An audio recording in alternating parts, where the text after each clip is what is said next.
Poštovani gledatelji, dobrodošli u novu epizodu podcasta Šumski kutak. Danas se nalazimo opet u drugčijem okruženju, ovog puta veleučilište u Karlovcu, znači veleučilište lovstva i zaštite prirode. Danas s nama već poznati gost, evo kao i predavač tamo, Vedran Sljepčević. Prošli put sam te najavio tamo kao predavača, evo danas smo već službeno i ovdje. Ovo je kabinet trofistike. Tako je. Da. Vedran, hvala što si ovog puta ti mene ugostio. Zadovoljstvo mi je i veseli me što ćemo popričati o današnjoj temi. Nedavno prije sam imao neki podcast u kojem se pričalo o skupni lov, pa smo ga mi zvali svakako tamo prigorski, pogonski skupni. Danas razgovaramo o pogonskom lovu, pričamo o fazanu. Evo, da odmah možda riješimo dilemu šta bi zapravo bio pogonski lov, kako bi ga ti opisao. Da, nema problema. Znači, definicija pogonskog lova podrazumijeva lovce koji hodaju i love. Znači, za razliku od prigonskog lova gdje se potjeruje divljač prema nekakvim lovcima na štantu. Sad, kod tog pogonskog lova, pogonski lov je dosta često u lovu na sitnu divljač, pogotovo recimo u lovu na fazana, leteću divljač. Ovisi organizacijski, znači kako će biti, koji put će svi lovci koji sudjeluju u pogonu ujedno biti i lovci, nosit će puške, odstreljivati, a nekad u nekim situacijama gdje bi to možda bio nekao komercijalni lov, možda nekad u neka feudalna vremena, odnosno u neka prošla vremena se lovilo malo drugačije, gdje su pogoniči bili između istih tih lovaca, znači koji su bili s oružjem, i ti pogoniči su samo imali štap nekakav u ruci, možda su imali pse, pa su podizali divljač da bi plemići nekakvi pucali. Jel? Znači tako je zapravo počeo lov na fazane, jel? Ili još ranije? Pa zapravo tu negdje. Znači, ovakav oblik lova se počeo prakticirati negdje krajem 19. početkom 20. stoljeća. Koliko često zapravo love lovci fazane u Hrvatskoj? Mislim, što predstavlja fazan lovcima u Hrvatskoj?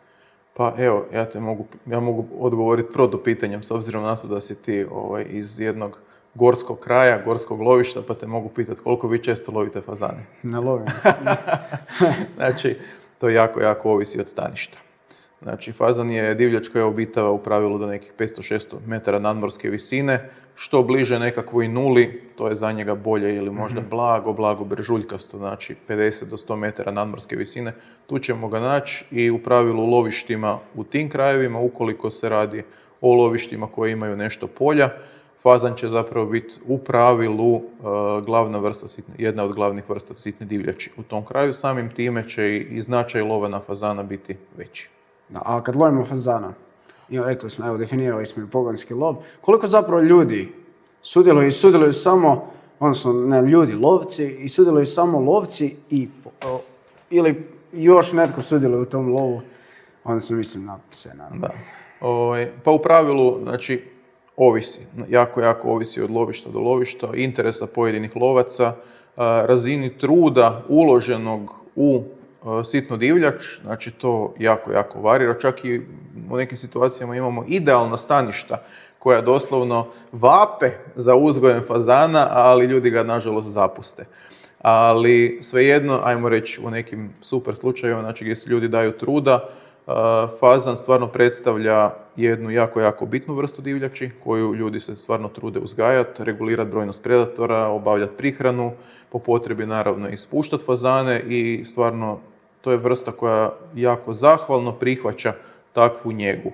Naravno da ljudi koji onda brinu i ulažu u uzgoj tog fazana, onda će naravno uživati i u lovu na tu istu vrstu. I evo, imam zadovoljstvo da sam član u jednom lovačkom društvu gdje mi doslovno svaku nedjelju u sezoni lovimo fazana. Znači, to nam je stvarno najbitniji oblik skupnog lova i prakticiramo ga svake nedjelje. I koliko se fazana odstreli, odnosno, je li ga teško pogoditi? Pa kad se ispraksiraš onda nije, ali kad nam dođu ljudi recimo u goste iz lovišta gdje rijeđe love sitnu divljač, onda znaju imati problema. Mora se uzeti neko pretjecanje ili... Tako je. Znači, ovisno naravno o udaljenosti fazana, njegovoj brzini. Znači, ne leti svaki fazan jednako brzo.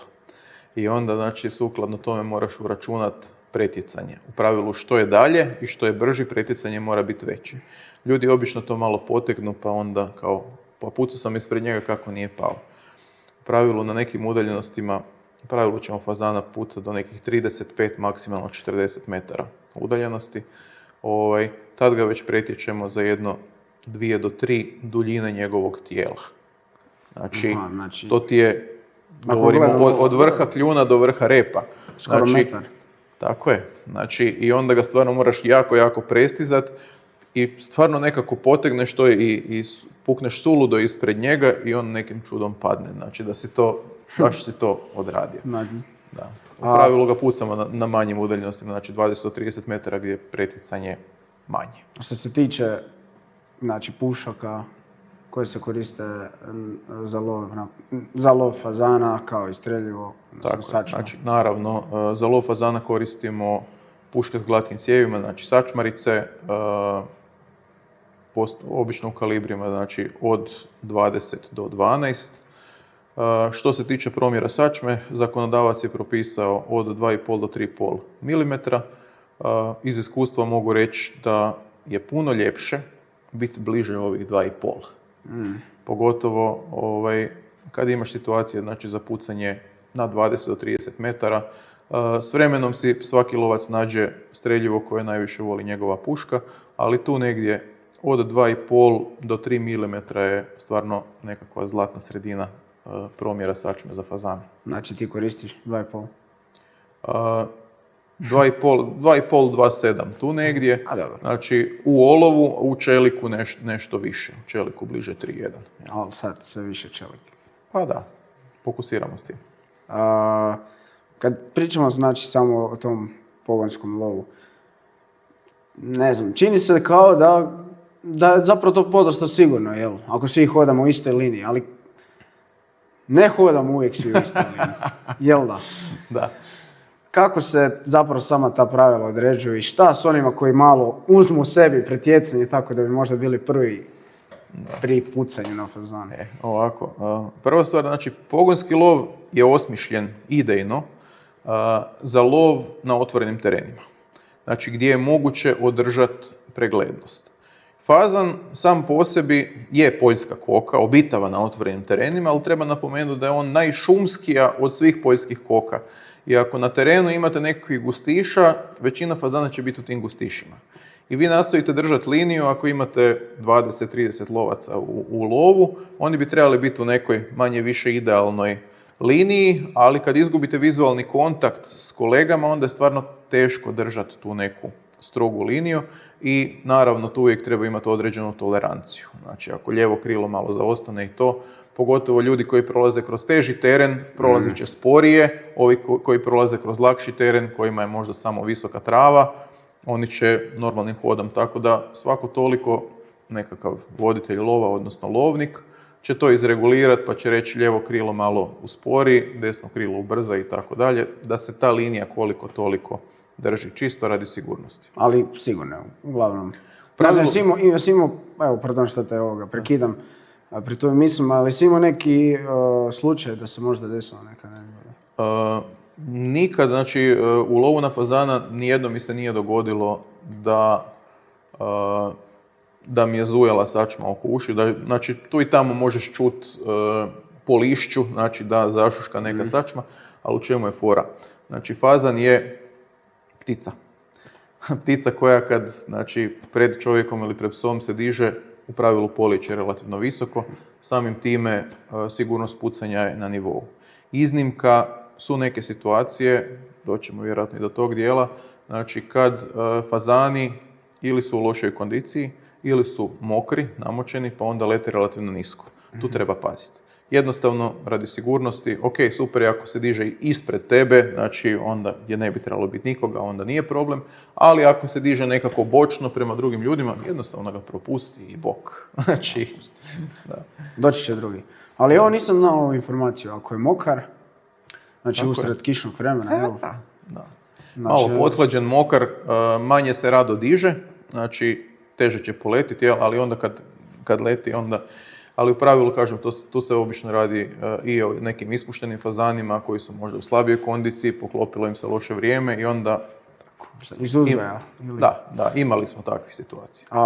Htio sam baš pitati, koje onda vrijeme bolje odgovara fazanima? Je li to onda možda ovo prije 11. mjesec ako je toplije, 10. mjesec dok još nema toliko kiše ili... Moram ti reći jednu stvar, to znaju vjerojatno iskusni lovci na fazane. Idealno vrijeme za fazana nije idealno vrijeme za lov fazana. Aha. Najljepše vrijeme fazanima je dok još imaju puno prirodne hrane, znači dok je sve zeleno, znači, a tad već zapravo otvorimo lov. Vi u lov, znači možete na fazana već ići u drugoj polovici 9. mjeseca. Tad je još sve jako zeleno, njima je super i oni vam u pravilu na nogama se izvlače, znači dok god mu je sve spojeno, on će jako daleko se izvlačiti na nogama i bit će mu super. Drugim riječima, teško ćete ih uopće pronaći, podići i tako dalje. No, idealno vrijeme nama za lov fazana je dok udari par mrazeva, idealno bi bilo da padne nešto snijega, da polegne trave, onda zapravo fazani nemaju puno izbora, znači i biraju neku još višu vegetaciju koja je ostala i to ih na neki način ipak lokalizira.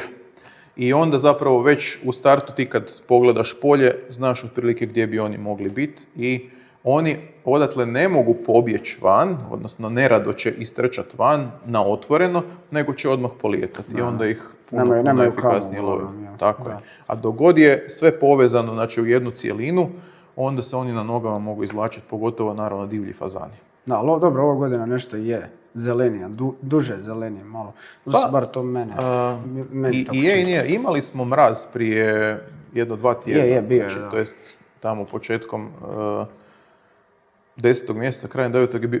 Udario je jedan mraz kratki, nije još provenuo dovoljno vegetaciju, ali znači, dalje prema nastavku, znači listopad, studeni, tu u pravilu treba uvijek udariti neki mraz, srušiti većinu vegetacije. Ako bi pao nekakav snijeg, 10-20 cm snijega da to malo polegne, onda bi napravio super uvjete za ostatak sezone. A utječe li vjetar kako na Vjetar apsolutno utječe, pogotovo znači ako govorimo u lovu fazana. Idealno je imati nekakav lagani vjetar u lice lovcima, u nos psima. Ako je prejak vjetar nije dobro, znači on i dalje nosi miris, ali previše ga vrtloži i pas ne može zapravo odrediti smjer tog mirisa, pogubi se malo. Znači lagana struja zraka u nos psima, odnosno u lice lovcima, je idealna za lov, ali recimo kod pogonskog lova je tako nešto jako teško organizirati.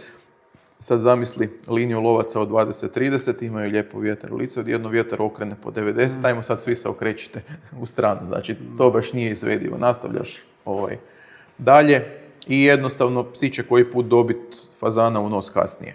Znači to je, ali realno u tom pogonskom lovu se uvijek lovi nekako unaprijed dogovoreni dio. Znači započinjemo ovdje, imat ćemo nekakvu pauzu na tom i tom dijelu, tad se obično organizira i neki manji gablec, čisto simbolično se malo ljudi znači podraže i onda okreću recimo natrag prema dijelu gdje su počeli. Ili jednostavno to rade nekako kružno, znači gdje je opet završeno nekako na početku, ovisi od lovišta do lovišta, znači terena do terena praktički. Znači ima više tehnika lova, ili? Pa tehnika uvijek ista, samo se malo mijenja. Tehnika je uvijek ista. Ovo kad sam rekao kružno idu, tu ne mislim na kružni lov, to je skroz drugi koncept lova, nego jednostavno prilagodite se terenu. I treba napomenuti da taj pogonski lov zapravo jako varira od situacije do situacije, od staništa do staništa, od, možemo reći, spremnosti lovaca. Od one razine gdje možda im nije baš toliko stalo do samog ulova i do samog užitka lova, koliko im je bitno se podružiti. Pa onda će to biti koji put i nekakav lov za goste gdje će biti 30-40 lovaca, gdje možda i nije bitno koliko će se fazana odstreliti, nego im je bitno za taj doživljaj lova da su to prošli, kasnije će vidjeti da je odojak bio baš dobro pečen, gulaš je bio fantastičan i to će biti glavno što će zapamtiti. Do onih situacija gdje imamo stvarno pasionirane lovce, znamo ih, ja mislim, i ti i ja dosta dobro, i to dosta. Znači, koji će ipak dati svoj maksimum u taj lov, znači sa svojim psima, i to će obično biti manje skupine lovaca, 5-10 lovaca. To i dalje je lov pogonom, samo nije možda u nekoj strogoj liniji, nego to bi sad već bila nekakva strateška formacija za efikasan lov i onda će vam, takvi lovci će vam obično flanke, odnosno ovi bočni će biti istureni malo naprijed, ovi naprijed, ovi iza, znači znaju točno gdje su oni, tako da je sigurno za pucanje, i psi su tu negdje i fazan manje više gdje god se izvlači, čak i ovi koji se izvlače na nogama, dolaze u situaciju, znači kad poleti da neko može puknuti po njemu. Znači to su već neke fine strategije razvijene. A koje ti preferiraš? Pa ovaj drugi, puno je dinamičniji. Znači, gdje nas je, ne znam, kažem, 3, 4, 5, 6, kako kad, znači, sa svojim psima, sa ekipom, znači, ali to je, kažem, tu treba biti uigrana ekipa, gdje ne morate nešto puno dovikivati, sve zna. Znači, svako zna svoju ulogu, ali to zapravo moraju biti stalno jedni te isti ljudi s kojima lovite i ono što bi rekli, baš uigrana ekipa. A kažem, lov u liniji trpi velik broj ljudi, znači od kojih možda uzmu sačmaricu u ruke jednom godišnje ili možda jednom mjesečno i eto, znači idemo loviti, sad poletit će fazan, odstrelit će fazane i bit će presretan. Jel? Ali to će više biti faktor sreće, a ovdje ipak idete ciljano i obično obuhvaćate puno manje terene, ciljane terene, znači gdje realno očekujete divljač. Takve, ajmo reći, manje mobilne jedinice su puno fleksibilnije u svom kretanju, mogu pratiti vjetar, ali dalje to tehnički spada u lov pogonom. Znači skupni lov pogonom, znači u pogonu se lovi, samo nije ona nekakva velika, široka linija. Mislim, lijepo sam znati, jel, takve informacije. Također, jednom prilikom, fazan se puca isključivo u letu, jel, kada poleti. Tako je, ali mogu, ajde reci. Ne smiješ me sad prekinuti zato jer sam ti htio ovo reći. Jednom prilikom slušao sam, znači u lovačkoj školi, kako si pričao, ne znam, bio neki Kisićak valjda na Facebooku, ne sjećam se sad točno. Znači, fazan se puca isključivo u letu, osim ako, sad možeš. To si ti pričao, da, točno se sjećam. Osim ako, znači, taj fazan stvarno nije letio, da je po njemu pucano, da je pao i nastavio onda trčati. Znači, to je izvjesno, vjerojatno dobio neku kuglicu sačme, radi se o ranjenoj divljači, onda pucamo po fazanu koji je na tlu. Osim ako, sad opet može, osim ako, što isto nije rijetkost, znači, budući da tu su obično uvijek psi, znači i nakon pucanja, znači taj fazan padne na tlo, nastavi trčat, vrlo često će za njim odmah krenut pas. Znači neko će već pozvat aport, znači za tim fazanom će krenut pas, tog psa možda vidimo, možda ne vidimo, treba jako dobro obratiti pozornost, možda za njim ide pas i pucanje po takvom fazanu, pogotovo uz nedovoljno preticanja, može rezultirati i da pas dobije koje zrno sačme. Radi toga treba pripaziti, ako su psi tu, psi će takvog ranjenog fazana prvi zapravo dobiti, ali ako se dogodi situacija, znači da pasa nema u blizini, nije nikakav problem, znači po takvoj ranjenoj divljači puknut i kad je na tlu, znači jednostavno da ju skratimo muke, nema smisla da skonča negdje u mukama. A vrijedi li to pravilo i za ostale ptice? Vrijedi, je generalno manje više za sve ptice, zapravo za sve ptice to pravilo vrijedi. Znači dogod, ako si pucao po divljači, ako je pale, ako nastavi trčati, nije problem dostrijeliti. Također bi se vratio, u jednom trenutku si spomenuo i takozvane fazane iz uzgoja. Da. Odnosno ti fazani nisu skloni tolikom bježanju ili kako bi rekao, poljetanju. Da. To sad zapravo jako ovisi od fazana do fazana. Znači, tako da nedavno smo uzeli fazane od jednog stvarno dobrog uzgajivača i moram priznat, za njih ne vrijede pravila koja vrijedi za većinu ajmo reći, ispuštenih fazana. Znači, ukoliko je fazan stvarno u tom uzgoju, u volijeri, dobro kondicioniran, ako je dobra, velika volijera gdje oni normalno mogu letiti, oni se ponašaju gotovo kao divlji fazani. Znači, oni neće čekati psa, znači, neće, nego evo sad, recimo, ispustili fazane i mi smo krenuli, slovom, znamo otprilike gdje su ispušteni. To ja vidim, znači, na 200 metara ispred nas nije došao ni pas, ni ništa, oni iz čista mira se dižu i lete oni u sigurnije krajeve. Znači, svaka čast. Mi te fazane nismo odstrijelili. Znači, ali oni su nas preživjeli. To je skroz u redu. Znači, takvi fazani, kad vidite kako se ponašaju, oni imaju šansu poživjeti i dulji period u tom lovištu. Znači, kad su tako, ajmo reći, lijepo podivljani. Ovo je tu fazan, mislim možeš ga malo i pokazati, on je iz uzgoja ili divlji fazan? Iskreno ne znam, ovo je preparat koji je bio tu kad sam se zaposlio na veleučilištu, nema neko ime, znači ne znamo kako se zvao. Pa šta? Ali možda čak stariji od mene preparat, tako da, ali je stvarno u dobrom stanju. Ovako kad ga pogledam, ne bih rekao da se radi o fazanu iz uzgoja. Inače, fazane iz uzgoja od prirodno uzgojenih fazana možemo razlikovati, pogotovo ako se radi o takozvanom puštanju fazana pred pušku. Ne znam jeste li to znali. Biće zanimljivo možda za gledatelje. Mali trik. Koji put možemo pogledati ostruge. Znači, to je ova bodlja, znači, koja ima na stražnjoj strani noge. Zovu ih još i mamuze. U pravilu kad je dulja mamuza, to nam govori da je fazan nešto stariji, pa onda u pravilu nije iz uzgoja. Ali druga stvar na koju treba obratiti pozornost je izgled nosa, odnosno nosnog otvora.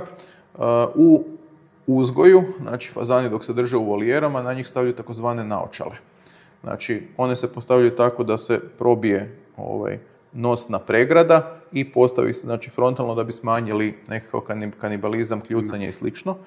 I nakon što se to izvadi prije transporta za ispuštanje, u tim fazanima ostaje ta rupica preko. I onda kad uzmete svakog od tog fazana, pogledate popreko, vidite tu rupicu. Kod prirodno uzgojenih fazana normalno to se ne vidi. Tako da to je super način za razlikovanje fazana, ali naravno nakon odstrela kad ih imamo u rukama. To nema koliko vidim. Koliko ima zapravo uzgajivača ili mjesta gdje se uzgaja u Hrvatskoj? Ajmo reći fazanerije, odnosno uzgajivača, pa sigurno imamo preko 7-8 različitih, kažem. U pravilu, evo, za većinu s kojima sam surađivao proizvode stvarno vrlo kvalitetne fazane koje lijepo poliječu, očito ih kondicioniraju dobrim uvjetima, dobre ih hrane, znači ne štede na njima i to se onda vidi na tim fazanima. Dobro, ovim putem zapravo nisam uspio dobiti odgovor od tebe, ili ne da nisam uspio, nego se... Da, nisam uspio. Znači da je lakše možda, mislio sam ja da je lakše strijeliti fazana iz uzgoja, ali... Pa generalno je. Znači, ako gledamo fazane iste dobi, znači u pravilu će nam ovi iz uzgoja dati više šanse. Jel? Imaju manje životnog iskustva. No. Treba imati na umu, znači, da fazan nije životinja koja živi godinu dana. Znači, fazan je životinja koja može poživjeti 2, 3, 4, 5 godina u lovištu.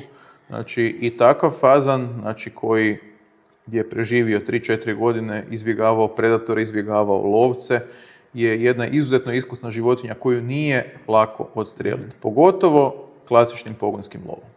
Znači, ono što smo doživjeli, recimo, prilikom prebrojavanja fazana u nekim lovištima sa našim studentima,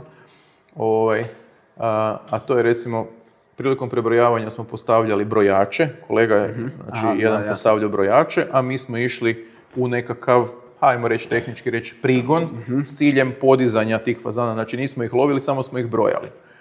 I kaže mi kolega, kad je razvuko te brojače kao štand, kaže, u trenutku kad ste vi zalupili vratima 500 metara prije, prvi fazani su počeli pored nas prolaziti na nogama.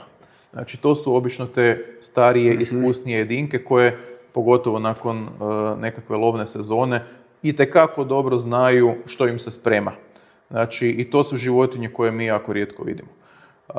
Iskusan fazan, kad nasluti da se radi o nekakvom lovu, da mu se radi o glavi, on će jako često na nogama potrčati, znači, i nerijetko, znači, koji put uopće ne poleti, a koji put poleti možda 200 ili 300 metara ispred linije lovac, znači, realno bez ikakve šanse za odstrel. Radi toga, recimo, baš volim te neke manje skupine lovac, znači kad se organiziramo u neku grupu, realno smo puno tiši, jel? Znači, radi se i tu je zapravo dobro uigrana ekipa kad vidiš po ponašanju psa da pas kulira, znači da prati, da ide po tragu fazana, tu onda već znaš da moraš poslati čovjeka da potrči naprijed, jer znaš da je taj fazan sigurno 20, 30, 50 metara ispred psa i da će poletiti, znači, daleko van našeg doma. I onda doslovno pošalješ čovjeka da to preštanta i puca. Samo kažem, to nema više veze sa linijom, ali i dalje tehnički spada u pogonski lov. Dobro, a sad bi se opet ja malo vratio, spominjali smo neke vremenske čimbenike koji tječu na ponašanje fazana. Koji su zapravo predatori onda, kako bi rekli, najopasniji za fazan? Imamo, znači, za različite dobne kategorije fazana imamo cijeli niz predatora. Ajmo reći prvo za odrasle fazane, tu je jedan od glavnih predatora, naravno, lisica. Lisica čak puno ispred čaglja.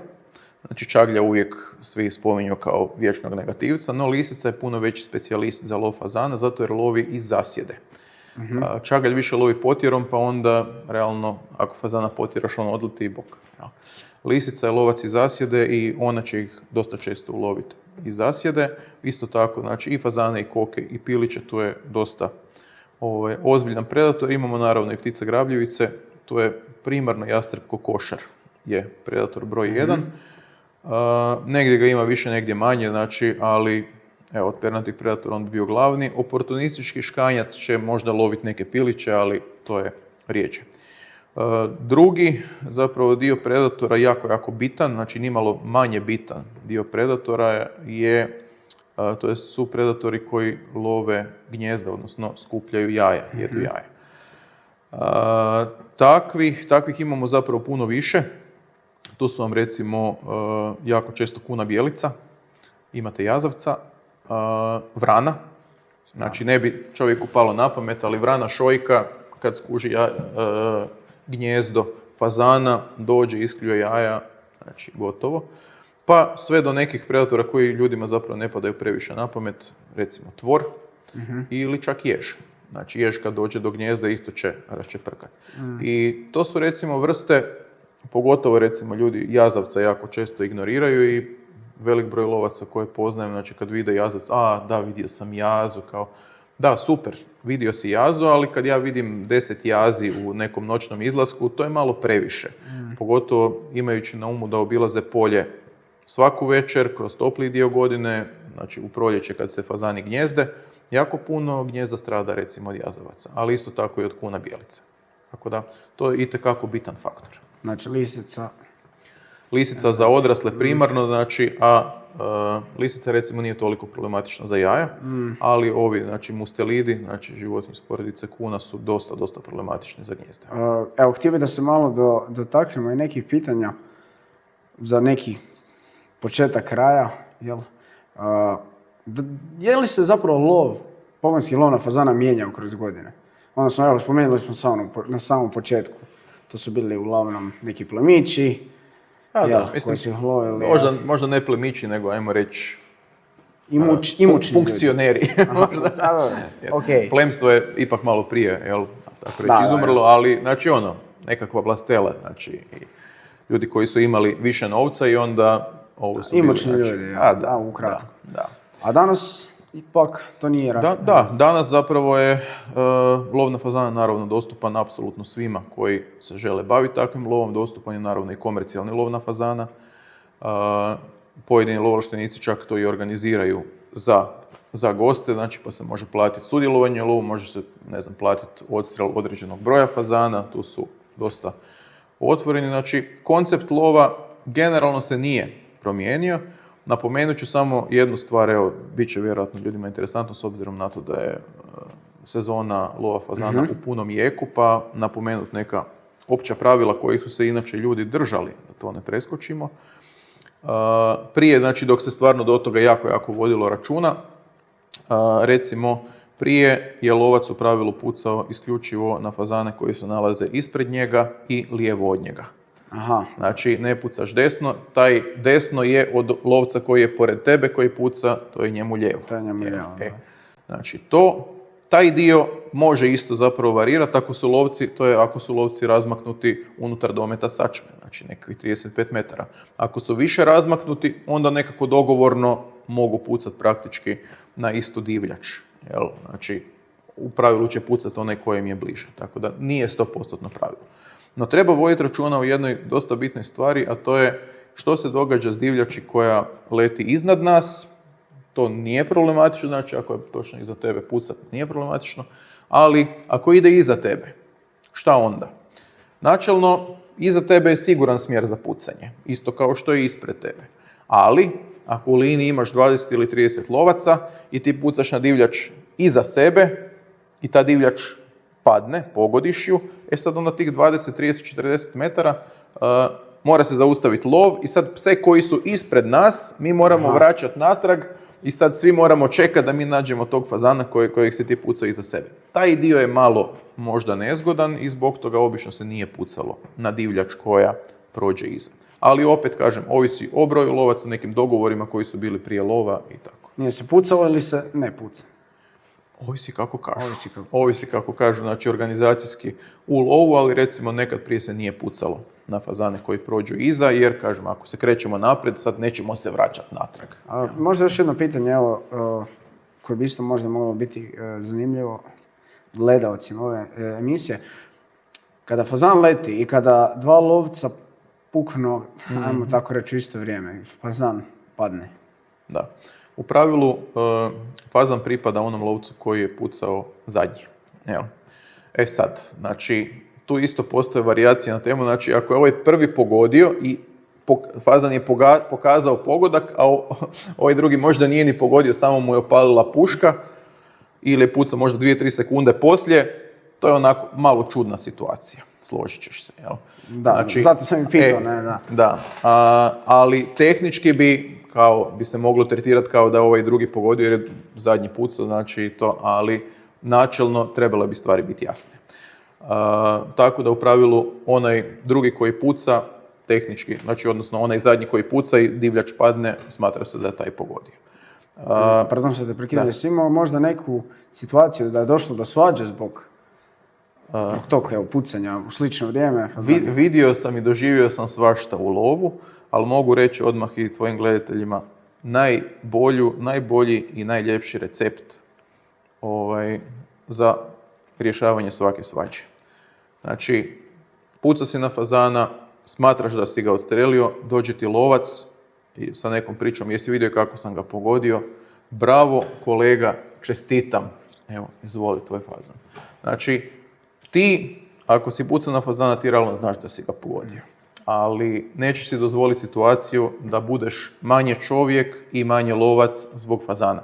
Uvijek budi gospodin, prepusti divljač drugome. Bez obzira na to je li on u pravu, nije u pravu, on tebi tog fazana odavde uzet neće, jel tako, ako znaš. Ali znači uvijek budi gospodin, da, bravo kolega, čestitam, izvolite, nek on nosi sad tog fazana kroz cijeli lov. I između ostalog, ako i smatra, postoje ljudi koji ne love fazana često. I pojave se u gostima u takvom lovu i ako takav čovjek zbilja obavi taj lov, znači završi s lovom i vrati se doma s tim fazanom za kojeg smatra da je odstrelio, pa i njemu će dan biti puno ljepši, jel tako? Znači, a ti ako loviš fazane, ne znam, svaku nedjelju ili svaku drugu nedjelju, pa mislim, realno, jedan fazan tebi više manje, a nekome si uljepše dan. I nekako smatram da je to etično. Znači, činimo dobro drugim lovcima, znači, i kažem, to je najbolji recept da se nikad ne dovedete u bilo kakvu situaciju oko nekog konflikta. Ako neko smatra da je odstrelio ili, recimo, ako je situacija da su stvarno oba lovca pucali u istom trenu, da se stvarno ne može znati ko je, uvijek ti budi taj bravo kolega, čestitam. Ako taj čovjek stvarno misli da je promašio, onda će on tebe ići uvjeravati u drugom smjeru, ali to je jedna rasprava, nećemo reći svađa, nego rasprava koja ide u jednom pozitivnom smjeru, jel? Gdje u biti jedan drugom dajete divljač, znači u smislu u pozitivnom smjeru. Znači nije moj, nego tvoj. Tako da je opet pozitivno. Ja. Super. Htio bih te pitati također, koja su tvoja gledanja u budućnosti pogonskog lova i bi li ti išta mijenjao glede pogonskog lova na fazan? U vezi pogonskog lova na fazana, znači, realno, staništa nam se u većini lovišta dosta mijenjaju. I standardni pogonski lov takav linijski stvarno postaje sve teže i teže održati, baš zbog tog nepreglednog terena.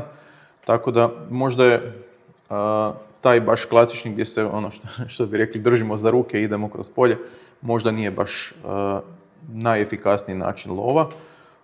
Tako da možda se bolje malo, ajmo reći, mobilizirati po tom pitanju i pratiti teren.